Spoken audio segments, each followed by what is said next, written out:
আজ ২রা মার্চ।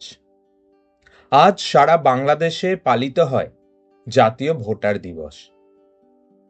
তরুণ প্রজন্মের মধ্যে ভোটাধিকার বিষয়ে সচেতনতা গড়ে তুলতেই জাতীয় ভোটার দিবস পালন করা হয়। আজ লরি বেকারের জন্মদিন। স্থাপত্য জগতের গান্ধী বলা হয় তাঁকে। ব্রিটিশ হয়েও জীবনের ৫০ বছর ভারতীয়দের কল্যাণে কখনো কুষ্ঠরোগীর চিকিৎসার জন্য হাসপাতাল নির্মাণ, কখনো বা সাক্ষরতা গ্রাম নির্মাণের মধ্যে দিয়ে কাটিয়েছেন তিনি। আজ সরোজিনী নাইডুর মৃত্যুদিন।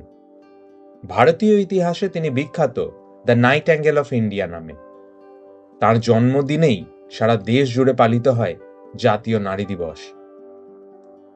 আজ মানভূম কেশরী অতুল চন্দ্র ঘোষের জন্মদিন। পুরুলিয়া জেলা গঠনের পশ্চাতে যে মানভূম ভাষা আন্দোলনের ইতিহাস রয়েছে, সেই আন্দোলনের অন্যতম মুখ হলেন অতুল চন্দ্র ঘোষ।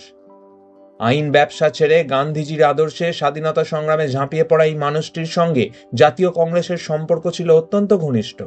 আবার শেষ দিকে মতবিরোধের কারণে এই কংগ্রেস থেকেই পদত্যাগ করে বেরিয়ে এসেছিলেন তিনি।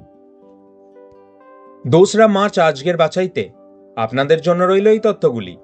এই তথ্যগুলো বিস্তারিত পড়তে সববাংলায়.com সাইটে আজকের বাছাই পোস্টটি পড়ুন এবং আজকের দিনের আরও অনেক তথ্য জানতে আজকের দিনে বিভাগ দেখুন। এই রকম তথ্যমূলক রিল আরও পেতে সব বাংলায় ফেসবুক পেজটি ফলো করুন এবং সব বাংলায় ব্লগ ইউটিউব চ্যানেলটি সাবস্ক্রাইব করুন।